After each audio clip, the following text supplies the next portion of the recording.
At Harborview, the 4th of July is such a devastating holiday for a lot of our patients. There's nothing that is more dangerous throughout the year, in my head, than mixing explosives and alcohol. This year's 4th of July is on a Friday, so we're going to have a whole weekend of 4th of July activities, and we're going to see a lot of people who completely changed their lives because they made one simple bad decision, and now they're either, they've lost a hand, they've lost their eyes, they've lost another appendage, or worse. There's sometimes a trend of people trying to hold the tubes or be close to the tubes as they're lighting them to kind of project them. Sometimes people try to light the fireworks and then throw them. It's another common one that we see.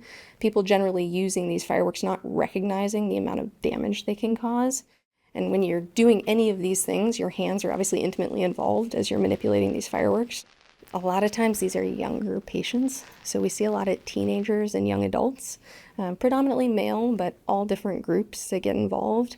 The teenagers are the ones that are really hard because it tends to be these young men predominantly who are using fireworks and really not aware that that split-second decision that they make, playing with their friends, playing with fireworks, kind of the moment of adrenaline where they're shooting a firework off, is then going to change the entire course of the rest of their life.